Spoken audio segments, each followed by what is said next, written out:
Jumpa lagi di channel YouTube Dynamic.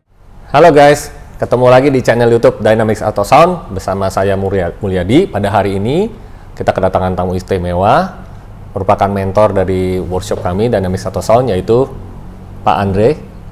Terima kasih Pak Andre udah datang memberi kesempatan buat kami supaya bisa berdiskusi ya. Dan tentunya semoga video ini bermanfaat buat kalian yang selalu menyimak channel YouTube kami. Oke, pada kesempatan hari ini kita mau bahas nih Pak Andre. Sebenarnya bahasnya simple sih. Bahas crossover. Hal yang simple kan, dimana pasang speaker, ada tweeter, mid bass, mid range, ada pasif. Nah, tapi kita sering dengar nih Pak Andre, ada sistem yang dimana B-wire sama by M. Nah, kayaknya itu sama ya Pak Andre ya. Terkesan sama ya, sama-sama B-wire. Sama, tapi ada perbedaannya. Ada perbedaannya ya. Nah, itu menarik nih. Kalau kita simak lebih lanjut, coba penjelasan dari Pak Andre. Apa tuh bedanya B-wire dan by M? Mungkin simpelnya begini. Kalau kita punya crossover seperti ini, pasif ya. Kita punya crossover pasif seperti ini. Ini bisa kita input satu saja. Jadi plus di sini, minus di sini. Outputnya bisa dua. Bisa ke tweeter dan bisa ke midrange. Jadi sebetulnya cuma perlu satu kabel aja, katakan satu kabel ini. Dia satu input bisa dua output. Itu yang basic ya? Ini yang basic. Ya. Katakan itu single wire. Wire. Kalau namanya by wire, itu berarti kita pakai dua kabel. Jadi satu input tweeter, satu input midrange. Outputnya juga begitu, ada dua tweeter dan midrange. Jadi istilah kata by wire itu dua input, dua output. Padahal berarti butuh 4 channel power amplifier. Enggak. Tetap 2 channel. Oh, tetap 2 channel. Jadi kalau by wire itu sebetulnya di ujung satunya yang di amplifier itu tetap bertemu di channel yang sama. Kabelnya aja yang dua. Oh, berarti dari 2 jadi 1 begitu ke amplifier ya. Arusnya kan dari ampli, berarti dari 1 menjadi 2. Nah, kenapa by wire ini punya keuntungan dibandingkan single wire? Karena kalau single wire, katakan kita hanya pakai satu kabel seperti ini, masuk ke passive crossover. Nah, ketika katakan two way-nya adalah tweeter dan mid bass. Betul. Ketika musik menggerakkan mid bass, kemudian berhenti, mid bass ini kan nggak langsung diam. Seperti mobil, kita rem, pasti ada badan kita ikut jalan. Betul. Kita gas, kita ke belakang, namanya inersia. Demikian juga speaker, terutama yang ukuran besar seperti ini, subwoofer, mid bass gini. Begitu dia direm, dia masih ada geraknya. Nah, gerakan ini akan kembali menginduksi ke kabel, sehingga tweeternya yang harusnya sudah berhenti keganggu sama gerakan mid bass tadi. Kalau kita pakai by wire, karena inputnya sendiri-sendiri, maka ketika mid bass-nya nggak mau berhenti, masih ada inersia, dia relatif tidak banyak yang kembali ke tweeter.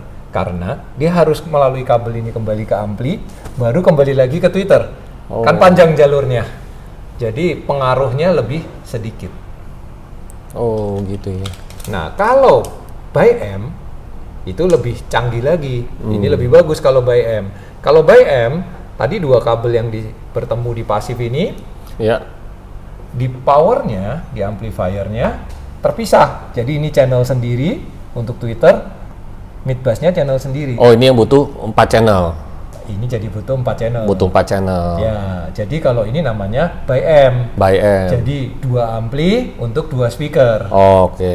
Kalau tadi 1 ampli, 2 kabel, 2 speaker. Nah, kalau by M punya keuntungan lebih bagus lagi. Kenapa? Karena dia terpisah di amplinya.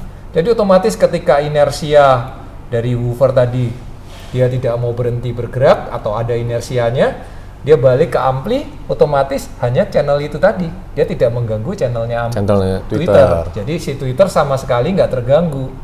Bayangin aja kalau kita punya three way, ada woofer, midrange, tweeter, masing-masing punya inersia, nggak mau berhenti. Apalagi yang namanya subwoofer tuh, kan kalau di mobil boom gitu ya, nggak mau berhenti. Nah, itu akan masuk kembali ke semuanya ini. Makanya paling bagus itu by M. By M ya? Ya, kalau nomor 2 by wire. By wire. Nah, kalau di by wire itu berarti kan AWG jadi banyak ya? Nah, itu salah satu keuntungan juga, betul. Jadi selain daripada keuntungan tadi inersia yang tidak saling mengganggu, juga karena kita pakai 2 kabel, jadi ukurannya jadi lebih besar. Lebih besar ya? Ya, otomatis kalau kabel lebih besar, tonal balance-nya lebih imbang. Ya, jadi bass-nya lebih ada lah. Lebih ada ya? Iya. Oke. Nah, ini kan kalau saya lihat ini, kita sebut merek aja ya. Kebetulan Rainbow ini ada nih input seperti ini. Ya. Nah, gimana kalau pasif yang seperti ini, Pak? Yang nggak ada input 2? Oke. Boleh nggak kita modif dan warrantinya gimana gitu? Oke. Jadi kalau yang seperti Rainbow ini, karena dia udah disediakan soket, jumper, ini tinggal kita cabut jumpernya, lalu kita pasang by wire atau 2 kabel. Tetapi kalau yang tidak menyediakan input 2 seperti ini, jadi ini hanya ada 1 input, 2 output. Jadi di dalam PCB ini menjadi 1. Otomatis kita harus lepas, kita potong PCB-nya dan keluarkan kabel untuk supaya bisa by wire, dan itu relatif sulit karena kita harus mengerti komponen mana yang ke tweeter, komponen mana yang ke midbus. Jadi kalau soal warranty sih, kalau di kita sih kita tetap warranty. Tapi mungkin di supplier lain kan belum tentu. Tapi yang jelas proses pengerjaannya akan sangat sulit karena kita harus tahu mana yang bagian tweeter nih, mana yang bagian midrange, mana yang bagian midbus, karena kalau kita lihat ini kan seperti satu kesatuan. Kita nggak pernah, kecuali yang memang udah biasa kita tahu ini, wah ini pasti induktornya midbus, ini induktornya tweeter gitu. Tapi itu pun kan kita harus mempelajari jalurnya, baru kita potong, kita tarik kabel, relatif lebih sulit lah. Lebih sulit ya. Iya. Jadi kalau dilakukan di dealer resmi mungkin masih warranty ya? Iya, kalau dealer resmi kita seperti Dynamic kita warranty. Warranty. Kalau di non dealer void langsung. Ya betul, karena kan Dynamic udah tahu kan bagaimana membaca jalur, bagaimana memutus rangkaian dan kemudian mengeluarkan kabel untuk by wire. Oke guys, sekian dulu video kita tentang passive crossover, di mana perbedaan dari B-wire dan by M. Tentu kalian sudah tidak bingung lagi kan? Dan sistem mana yang kalian mau pilih, silakan kalian bisa pilih. Sekian untuk hari ini. Terima kasih Pak Andre untuk sharingnya hari ini. Guys, jangan lupa share, komen, dan subscribe channel YouTube kami. Sampai jumpa di video berikutnya. Thank you.